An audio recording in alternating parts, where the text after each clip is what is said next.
네, 안녕하세요. 아시아 복음화를 위한 기도로 시작하겠습니다. 성부와 성자와 성령의 이름으로 아멘. 삼위일체 하느님, 감사와 찬미와 흠승을 받으소서. 주님께서는 저희 선조들로 하여금 마음을 다하여 창조주 성부를 공경하고 힘을 다하여 구세주 성자의 복음을 전파하며 생명을 바쳐 성화주 성령의 진리를 실행하여 구원을 얻도록 이끌어 주셨나이다. 저희도 주님의 구원을 전하려 하오니 성교의 열정을 지닌 일꾼들을 보내주시고 건강과 지혜와 언어의 은사를 내리시어 은총으로 모든 어려움과 고통을 극복하고 아시아 민족의 복음화에 헌신하게 하소서. 우리 주 예수 그리스도를 통하여 비나이다. 아멘.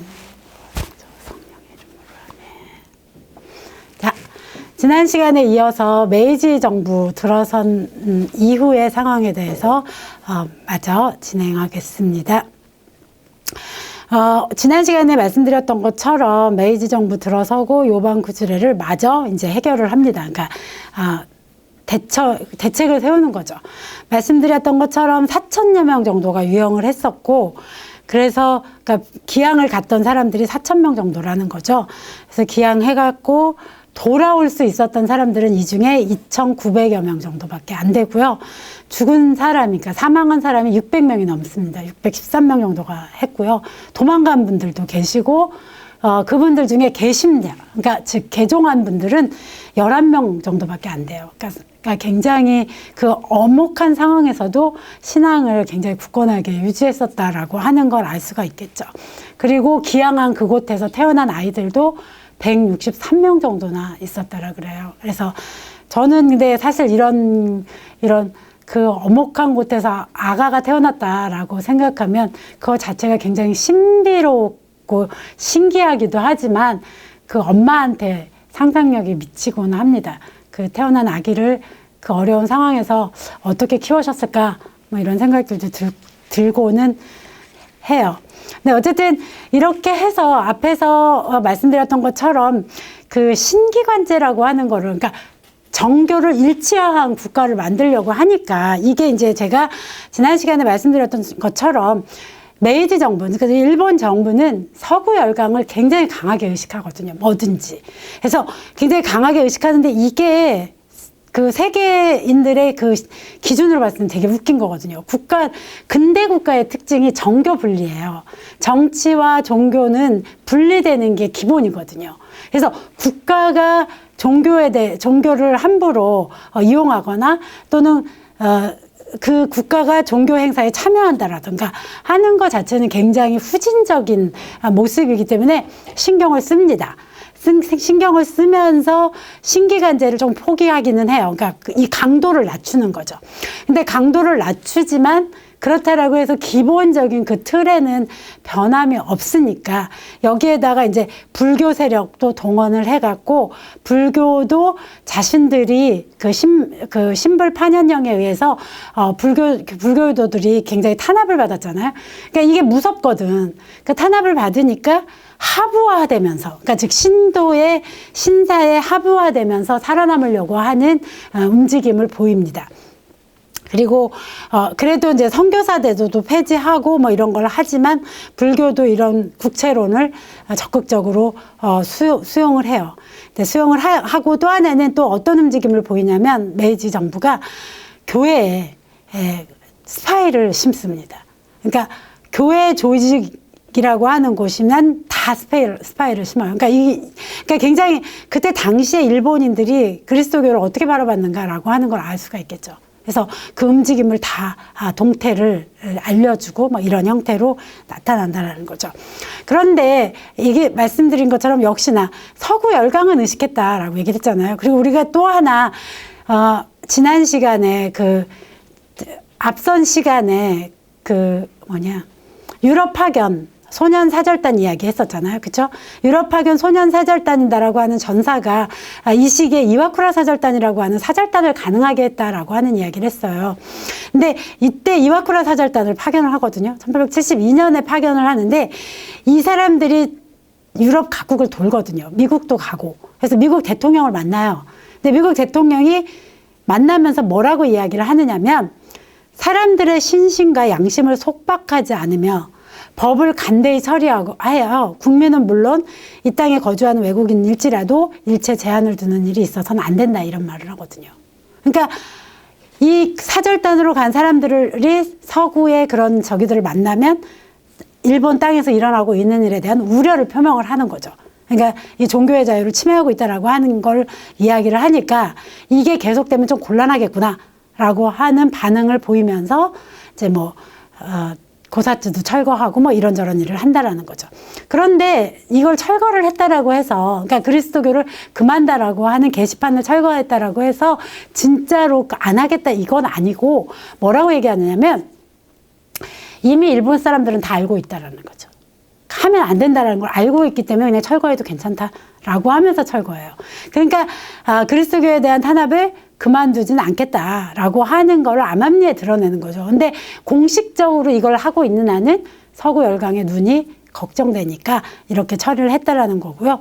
그리고 이제 역시나 아까 그 연방구주례 같은 경우도 그렇고 묘지 문제가 되게 심각해지거든요. 그러니까 묘지 문제가 심각해진다는 게 뭐냐면 아까도 말씀드렸던 것처럼 묻어야 될 거잖아요. 사람이 죽으면 묻어야 되는데 이미 촌장이라든가 또는 불교 세력들이 다 가지고 있어서 묻을 수가 없는 거야. 그러니까는 이제 성당들이 그 성당 부지 안에다가 만들어서 묻는다라든가 이렇게 해결하는 형식으로 푼다. 그럼 그런 과정에서 꾸준히 카톨릭 신자들이 늘어납니다. 그러니까 늘어나지만 그렇게 막 급속도로 늘어나지는 않아요. 그러니까 이런 금압이 계속되기 때문에 요 시기에 1870년 요때만 한 15,000명 뭐 요 정도 숫자가 됐다라고 그럽니다. 그리고 말씀드린 것처럼 프로테스탄트 교회도 계속해서 들어오는데 이 프로테스탄트 교회는 이제 들어오면은 뭐 신약 성서도 번역하고 여러 가지 일을 해요. 여러 가지 일을 하면서 성교를 굉장히 열심히 하는데 카톨릭하고는 좀 달랐다고 그래요. 카톨릭하고 접근은 좀 다른 게 아까도 제가 지난 시간에 말씀드렸던 것처럼 프로테스탄트교를 일본의 지식인 계층은 그 프로테스탄트 그러니까 목사님들을 통해서 영어도 배우고 서구에 대한 지식을 가져서 그 서양화 그러니까 메이지 유신이 추구했던 게 서구화니까. 그러니까 서구의 문물을 빨리 받아들여서 자신들이 출세하는 그런 저기로 삼으려고 하거든요. 그러니까 지식인, 중상층 농민 뭐 이런 사람들이 접근을 해요, 처음에. 그러니까 개신교 쪽은. 개신교 프로테스탄트 쪽에는 접근을 해서 사족 지식층 이런 사람들이 많이 프로테스탄트 신자가 됐다고 그래요. 그런데 이걸 누가 얘기한 거냐면 첩자가 보고한 거예요. 아까 말씀드렸던 것처럼 성당이나 교회로 스파이를 심었다라고 하는데 이 스파이들의 보고서가 남아있는 거죠. 근데 이 보고서 속에서 이 프로테스탄트 교하고 카톨릭하고를 비교해서 말합니다. 뭐라고 하냐면 카톨릭 신부는 보통 촌민과 하층민하고 가까이 한대요. 가까이 하기 때문에 그들의 사람됨이 천하다 이렇게 말을 해요. 그런데 프로테스탄트 목사들은 주로 중류층 이상을 유인하기에 힘쓰는 바 목사 스스로가 군자풍을 지니고 있다 이렇게 이야기를 했대요. 그래서 이런 게 이제 첩자들의 기록, 스파이 기록에 남아 있는데 흥미롭죠. 그러니까 신부님들이 굉장히 소탈하게 일본인들한테 다가가려고 했다라면 목사님들은 조금 달랐던 거죠. 그러니까 이런 양상들을 보이면서 진행되고 그래서 그리스도교는 어쨌든지 간에 문명 종교로 인식되는 경향이 있었다. 그런데 이 또 하나는 또 이게 굉장히 참 그 분열이라고 하는 게 흥미롭다라는 생각을 제가 하는 게 시마바라 난 우리가 지난 시간에 했었는데 시마바라 난 진압할 때도 네덜란드에서 함대를 보내서 도와줬잖아요. 거기에는 이제 그 포르투갈 상선이라든가 이런 것들을 포르투갈을 견제하려고 하는 움직임이 있었고 또 하나는 이제 개신교라고 하는 게 있었다라고 하는 것도 있죠. 그런데 역시나 이때도 프로테스탄트교 쪽에서는 사종관을 불식시키려고 이제 기리스탄들을 이 사람들이 공격하고 스스로를 야소교라고 칭했다라 그래요. 그러니까 야소가 한자로 야소 예수님을 이제 야소라고 썼잖아요. 스스로를 예수교라고 하면서 카톨릭하고 다르다라고 하는 것들을 강조하면서 선교를 했다라고 해요. 그래서 이런 것들도 굉장히 흥미로운데 그런데 이제 일본 안에서 이게 이제 굉장히 지금도 일본 선교가 어려운 이유가 뭘까라고 하는데 중요한 요인 중에 하나인데 일본인들의 기층, 농민들이라든가 이런 아주 그 기층에서는 그리스도교, 카톨릭을 그런 사종교라고 이야기를 했었잖아요. 그러니까 사악한 이런 종교다라고 봤기 때문에 이 의식이 깊게 침투한 거죠. 그러니까 진원종이라고 하는 불교가 그런 영향을 되게 많이 미쳤고, 그러다 보니까 이게 이제 영향을 미쳐서 이 사람들은 뭔진 모르지만 일본 사회가 마구 변화하는데 이 변화하는 것 속에 뭔지 모르지만 선교사들이 가지고 온 이런 종교들이 있다라고 보면서 그 국수주의에 입각한 이런 반란이 일어납니다. 그래서 그리스도교 신자들에 대해서 이제 뭐라 그러죠? 그 테러라고 하기는 좀 뭐하지만 어쨌든 이런 일들이 일어나면서 입기 같은 게 일어납니다. 그래서 그러니까 배야 운동이라고 하는데 그리스도교를 배척하는 그런 운동들도 일어나고, 그리스도교 신자가 되면 일본인들의 그 무라하지부라고 혹시 들어봤는지 모르겠지만 왜 일본은 그런 게 있었어요. 전통적으로 전례적으로 무라하지부라는 게 있어갖고 그 마을에서 그 마을의 규정을 잘 따르지 않는 사람들은 그 마을의 성원으로 인정해주지 않는 거죠. 그러니까 아무것도 시켜주지 않는 거예요. 그러니까 즉 이지메 문화가 왜 나왔을까라고 하면 그런 데서 나오는 거죠. 그러니까 거기에는 왜 그럴까라고 하는 거는 조금 더 그것만 가지고 얘기해도 한 시간은 강의를 할 수가 있는 내용이기 때문에, 근데 어쨌든 이런 게 있었는데, 역시 무라오키테라고 하는 것들을, 그러니까 무라는 마을이고 오키테는 이제 규정 같은 거를 말하거든요. 그러니까 이런 조항을 둬갖고 그리스도교 신자들을 탄압하는 거죠. 이런 것들이 계속되고, 그다음에 서양 물품에 대한 배척 운동까지도 이어졌다. 그래도 가쿠레 그리스도인들이라든가 이런 분들의 신앙이 흔들리는 일은 없었던 것 같아요. 점차로 계속해서 늘어나니까. 그리고 또 하나, 그리스도교가 일본 사회에서 수용되기 어려웠던 이유를 올리기라면 굉장히 윤리성, 엄격한 윤리적인 생활을 하는 거에 대한 반감이 되게 컸다 이렇게 얘기해요. 근데 그 중에 뭐가 있냐면 그리스도교 신자들이 폐창 운동을 주도했거든요. 그러니까 이 폐창 운동이 뭐냐면 창기 제도. 그러니까 즉 창기는 거의 노예적인 상태로 머물러 있는 여성들이거든요. 근데 이 여성들이 인심구속적인 상황에서 이걸 뭐 어떻게 말해요? 성매매업에 이제 종사를 하는 이런 제도가 있었어요. 그러니까 그래서 국가한테 세금을 내거든요. 이 업에 종사하는 여성들과 이거를 운영하는 사람들이 세금을 내요. 그러니까 국가 세금을 내서, 그러니까 공인된 직위였던 거죠. 그러니까 근데 이게 너무 야만적이다. 폐지해라. 그러니까 인간을 그렇게 쓰면은 안 된다, 여성을. 이런 걸 이제 그리스도교에서 굉장히 운동을 적극적으로 폈는데, 이게 이제 일본 사회에서, 그러니까 어쨌든 창기에 대해서 굉장히 좀 관대한 문화거든요. 그러다 보니까 이제 이런 것들이, 이런 엄격함이 또 접근하기가 힘들었던 요인 중에 하나다. 이런 얘기도 합니다. 그런데 이제 일본이 1868년에 메이지 유신 일어나고 신정부가 들어서고 난 다음에 1889년에, 그러니까 거의 30년, 20년이네요. 20년 후에 대일본 제국 헌법이 만들어져요. 그러니까 헌법이 만들어지고 1890년에 교육치거가 만들어지거든요. 근데 이 헌법이 보면은 제28조에 뭐라냐면, 일본 신민은 안녕질서를 방해하지 않고 또한 신민이기 위한 의무에 배반하지 않는 한 종교의 자유를 갖는다. 이런 조항이 들어가요. 그러니까 이 문장을 보세요. 종교의 자유를 갖는다 라고 말하지만 앞부분에 조건을 두고 있는 거죠. 조건절이 있잖아. 이 조건절이 훨씬 더 중요하다는 얘기죠. 그러니까 신민이기 위한 의무에 배반하지 않는 한. 그러면 그 신민이기 위한 의무에 배반하지 않는다라고 하는 건 누가 정해요? 누가 정하느냐라는 거죠. 그러니까 그렇죠. 종교를 타는데 코에 걸면 코걸이고 귀에 걸면 귀걸이가 되는 상황이 만들어지는 이런 헌법을 통과시킨 거죠. 그리고 또 하나 중요한 게 교육치거예요. 1890년에 교육치거를 반포를 하는데, 이게 이제 황종. 그러니까 천황가 말하는 거죠. 천황가의 가문에 대한 신민. 그러니까 국민이 아니에요. 신민인 거죠. 신민의 충효, 국채의 정화, 교육의 연원, 이렇게 말을 하거든요.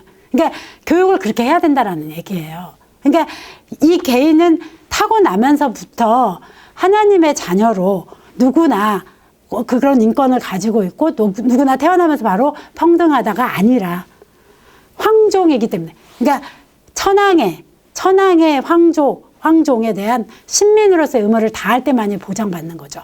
그리고 그런 교육을 시켜라 라고 하는 게 교육 치거였다라는 거야. 그러니까 당연히 이제 사건이 나죠. 그리스도교 신자의 입장에서 봤을 때 이게 이상하거든. 그래서 불경 사건이라는 게 일어나요. 1891년에 우찌무라 간조라는 사람이 교육 치거에다가 경례를 안 하는 거죠. 그러니까 예배를 하라는데 안 해. 안 하는 게 이게 엄청나게 문제가 돼요. 엄청나게 문제가 되면서 이걸 건수를 잡아서 이 그리스도교 전반에 대한 탄압을 가속화시키는 거죠. 가속화시키고, 그래서 여기에 이제 불교도들이 이제 손을 잡는 거죠. 손을 잡아서 그리스도교를 박멸하는 운동을 일으켜요. 그러니까 박멸하겠대요. 저는 아무리 적대적인 관계라도 박멸한다라고 하는 그 발상은 굉장히 위험하다 이렇게 생각하는데, 어쨌든 그러면서 이런 일이 벌어져요. 그러니까 이제 그리고 난 다음에 이제 그리스도교로 훈화하면 안 돼. 그러니까 이게 이제 외국인들이 주로 선교사들이 세운 그리스도교 카톨릭 계통의 학교들이 타겟인 거죠. 그러니까 미사를 드리잖아요. 카톨릭 학교들은 미사를 드리고, 그다음에 그리스도교 학교들은 이제 체풀을 하잖아요. 체풀을 하고 뭐 이런 것들을 하면 안 된다라는 거죠. 그런 훈화를 금지시켜 버리는 이런 일이 벌어지니까. 그리고 이제 교육과 뭐 종교의 충돌 뭐 이런 걸 이노우에라고 하는 국수학자들, 그러니까 일본만이 이제 세계 최고이고 이런 걸 주장하는 국학자들이 있거든요. 이런 애들이 책을 쓰면서 이제 이제 그리스도교가 이제 타겟인 거죠. 그러니까 이제 여기에 대해서 리네 신부랑 또 일본인 최초의 마에다 나카타 신부라고 하는 이 신부님이 종교와 국가라고 하는 걸 써가지고 그것이 가지고 있는 것들에 대해서 조목조목 반박하는 그런 글도 씁니다. 그렇지만 이미 이제 사종교화 됐기 때문에 금서가 되죠, 당연히. 금서돼서 읽을 수 없고 이런 상황들이 굉장히 이제 가속화돼요. 그래서 이런 걸 발표하면서 천황을 중심으로 한 이런적인 가족국가가 창출되고, 그래서 국민 사상을 통제하는데 성공하게 됩니다. 그리고 1899년에는 사립학교령안이 나와지면서 그리스도교 교육은 안 된다 이러는 거죠. 그래서 외국인 경영학교에 대해서 감독 규제가 강화되어지고 이런 일들이 벌어져요. 그런데 이제 제가 얘기했던 것처럼 불평등 조약을 하고 싶거든. 그러니까 불평등 조약을 철폐하고 싶은 거예요. 철폐하고 싶으니까 철폐하고 외국인 거류지도 철폐를 해야 되니까 눈치는 보는 거죠. 눈치는 보지만 이런 식으로 종교에 대한 탄압으로 공포 분위기를 만드는 거거든요. 그러니까 종교 이런 분위기를 만드니까 이게 이제 철폐가 되거든요. 일본은 되게 빠르게 철폐를 시켜요. 이런 불평등 조약을. 네, 그래서 1900년쯤에는 이미 철폐가 되거든요. 근데 철폐되면서 이게 이제 급속도로 이제 퍼져나갈 확률이 있으니까, 그러니까 더 이제 심각한 탄압을 하면서 우리가 알고 있는 윤동주 시인이 나온 도시사대학이라든가 이런 대학들은 이제 기독교 학교거든요. 그러니까 이런 학교들은 에 대해서도 이제 탄압을 가하니까 이 학교들이 이렇게 하거든요. 기독교로서 덕육의 기본으로 삼는다라고 하는 게 있거든요. 그러니까 기독교 학교라든가 카톨릭 학교, 그러니까 개신교 학교든 카톨릭 학교든지 간에 그리스도교 학교는 당연히 그리스도의 가르침을 기본으로 한 교육을 하는 건데 이걸 다 부정해요. 그러니까 왜냐하면 살 수가 없거든. 살 수가 없게 되기 때문에 이제 이런 것들을 부정하면서 교회 내부도 이제 혼란스럽고 동요하는 가운데 일본에서는 이제 점점 이제 침략을 가속화시키잖아요, 일본이. 그러니까 침략 국가, 제국주의 국가로 나아가거든요. 나아갈 때 이제 타겟이 되는 게 항상 종교이기 때문에 이제 점점 더 심각해져요. 그러면서 1894년에 청일전쟁이 일어나고 1904년에 러일전쟁이 일어나고 1931년에 만주사변이 일어나잖아요. 그러니까 만주사변이 일어나고 태평양전쟁, 1937년에 중일전쟁이 일으키고 1941년에 태평양전쟁으로 점점 전쟁이 이렇게 확대 일로로 가거든요. 근데 한번 생각해 보세요. 전쟁을 한다라고 하는 거는 외부에 엄청난 적을 상정한다라는 거거든요.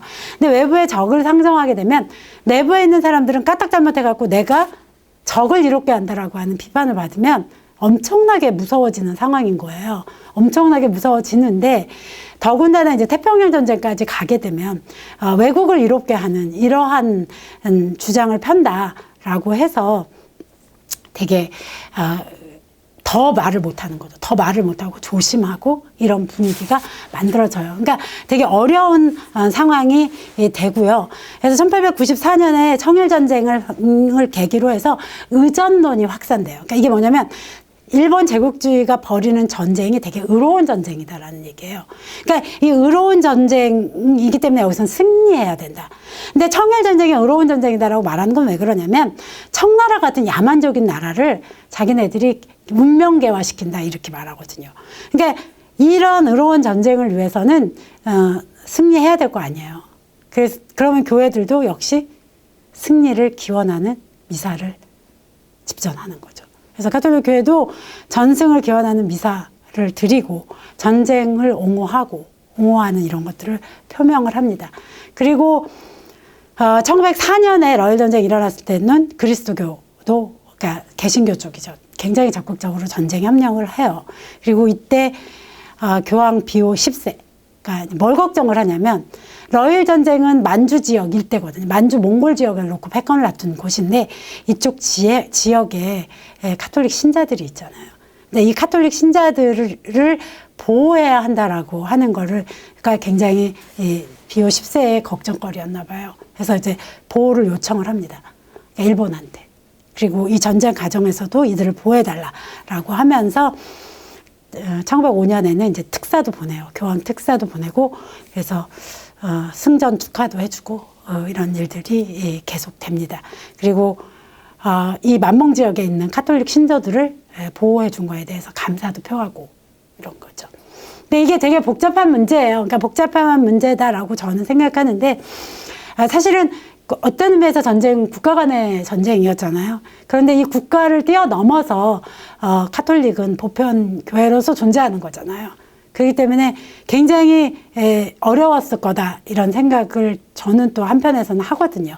그러니까 신자들을 보호해야 된다라고 하는 그 어렵고 판단이나 어떤 선택에 있어서 어려움이 있었을 거다라고 생각하면서도 이제 식민지로 전락하는 1904년 러일 전쟁 이후에 우리나라는 보호국이 되잖아요. 외교권 박탈당하고 그렇기 때문에 복잡하고 착잡한 마음이 들기도 합니다. 근데 어쨌든 이런 일들을 끼면서 이제 성금도 내고 이런 일들이 계속됩니다.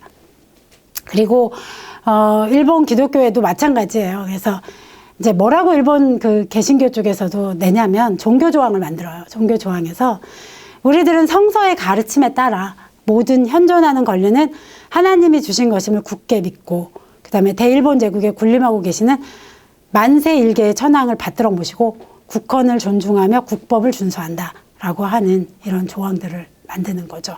그래서 그렇게 해서 어쨌든 생존을 깨했다라는 거고요. 이러면서 이제 1912년에는 신불 기독교가 3교가 회합을 해요. 그래서 회합해갖고 모여가지고 이들이 받아들이는 거죠. 국가 신도 아래 종속되는 거를 받아들입니다.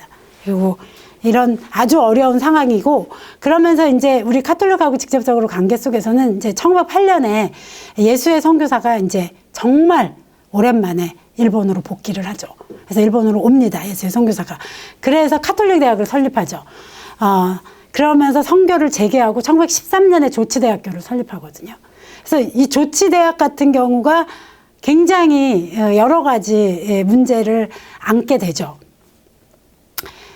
그래서 여기서 오늘도 시간이 다 돼서 다음 시간에 조치대학교 사건부터는 다음 시간에 진행하는 걸로 하겠습니다.